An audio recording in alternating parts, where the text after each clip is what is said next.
নগাঁও জিলাৰ 58 নং চামগুৰি বিধানসভা সমষ্টিৰ গৰাজান মণ্ডলৰ অন্তৰ্গত লাওগাঁও পঞ্চায়তৰ 2 নং ইটাপাৰা এলপি স্কুলৰ প্ৰাংগণত আজি অসমৰ জনপ্ৰিয় মুখ্যমন্ত্ৰী ডক্টৰ হিমন্ত বিশ্ব শৰ্মাৰ নেতৃত্বত মিছন বসুন্ধৰা 3.0ৰ অধীনত আজি 4খন বিদ্যালয়ৰ প্ৰধান শিক্ষকক মাটিপট্টা বিতৰণ কৰে গৰাজান মণ্ডল বিজেপিৰ সভাপতি বিপ্লৱ তৰফদাৰে। আজি অনুষ্ঠানত অতিথি হিচাপে উপস্থিত থাকে গৰাজান মণ্ডলৰ সাধাৰণ সম্পাদক মুফাজ্জল হুছেইন, স্থানীয় বিজেপি নেতা আতিকুৰ ৰহমান, সিকন্দৰ আলী, স্থানীয় জ্যেষ্ঠ সাংবাদিক প্ৰাঞ্জল নাথ আৰু উপস্থিত থাকে বিদ্যালয়খনৰ প্ৰধান শিক্ষক শিক্ষয়িত্ৰীসকল। আজি বিদ্যালয় মাটিপত্ৰা লাভ কৰা শিক্ষানুষ্ঠানসমূহৰ নাম হ'ল ক্ৰমে 2 নং ইটাপাৰা প্ৰাথমিক বিদ্যালয়, পোৱা কাটিমাৰী প্ৰাথমিক বিদ্যালয়, কাটিমাৰী গ্ৰাণ্ট মুক্তাব বিদ্যালয় আৰু পূব চিলিঙনি প্ৰাথমিক বিদ্যালয়।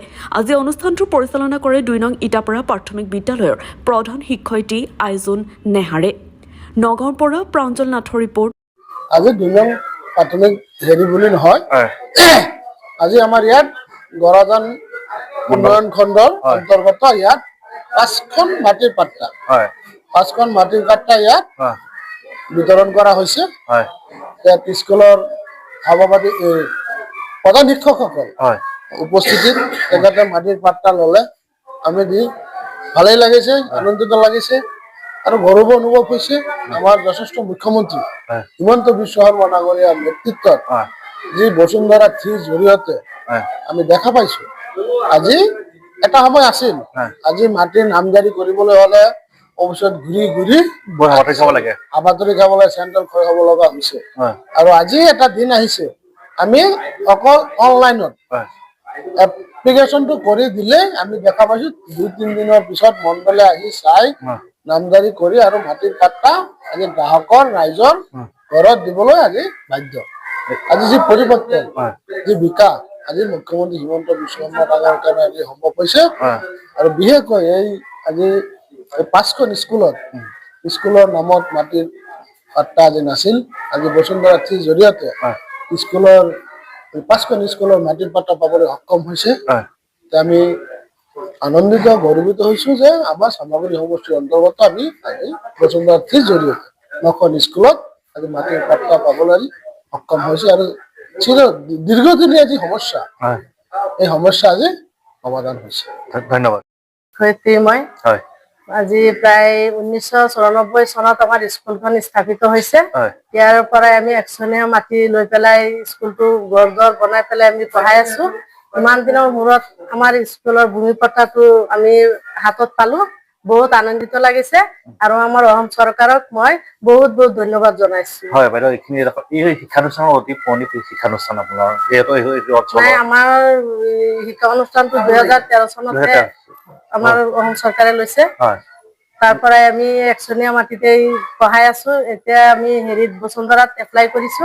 এপ্লাই কৰাৰ পিছত এই আজিহে আমি ভূমি পত্ৰটো হাতত পাইছো। বহুত বহুত ভাল লাগিছে আমাৰ। আমি যে মাটিখিনি পট্টাটো হাতত লৈছো, বহুত ভাল লাগিছে। আমাৰ অসম চৰকাৰক মই বহুত ধন্যবাদ দিছো। ধন্যবাদ। এই ক্ষেত্ৰত মই ক'ব বিচাৰিছো যে বৰ্তমান অসম চৰকাৰৰ যিটো প্ৰচেছ, এটা শুদ্ধ চৰকাৰ। আমি ইমান দিন অন্ধকাৰতে আছিলো। আমি মাটিৰ পাট্টা, মাটিৰ এইবিলাকৰ কথাটো আমি ভবা নাছিলো। কিন্তু অসমত বিজেপিৰ আমাৰ হিমন্ত বিশ্ব চৰকাৰ নেতৃত্বত মাটিৰ যিটো বসুন্ধৰা 1, 2, 3ৰ জৰিয়তে যিটো প্ৰচেছ চলাইছে, আৰু সেই প্ৰচেছৰ জৰিয়তে আজি আমি স্কুলৰ নামত যিটো মাটি পাইছো, পট্টা পাইছো, এইটো পোৱাৰ পিছত এটা আমাৰ এটা পাৰ্মানেণ্ট এটা সম্পদ এটা পাইছো যেন তেনেকুৱা লাগিছে। যে স্কুলৰ ভৱিষ্যতৰ কাৰণে যিটো মানুহৰ যেনেকুৱা এটা বেটিৰ দৰকাৰ, স্কুলখনৰ ভেটিটো বহুত গতিকে স্কুলখনৰ নামত চৰকাৰে মাটিখিনি আৱৰ্তন দিয়াত আমি অসম চৰকাৰক ধন্যবাদ জনাইছো।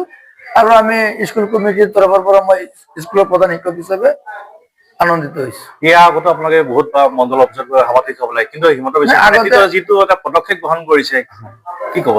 নাই, এইটো ভাল পদক্ষেপ গ্ৰহণ কৰিছে। আৰু এইটো আমাক কম সময়ত, আমাক কম দৌৰা-দৌৰিত, আমাৰ কম বিনা খৰচত আমি এইটো পাইছো। আগতে আমি বহুবাৰ মণ্ডল অফিচত এপ্লাই কৰিছো, মাটিখিনি আবণ্টনৰ কাৰণে আমি যো-জা চলাইছো। এইবিলাক গৈ আমি ঢুকি পোৱা নাছিলো। মানে মানুহে যে কয় যে টাৱাৰ পোৱা নাই, আমি গৈ তেনেকুৱা কিবা এটা সুবিধা কৰিব পৰা নাছিলো। তাৰ কাৰণে আমি তেনেকেই বহি আছিলো। আগে সৰকাৰি মাটিতে আছিলে ঠিক আছে গতিকে এতিয়া চৰকাৰে যেহেতু বিদ্যালয়ৰ নামত পাট্টা দিছে ভাল কাম কৰিছে আৰু তাৰ কাৰণে আমি চৰকাৰক ধন্যবাদ জনাইছো ধন্যবাদ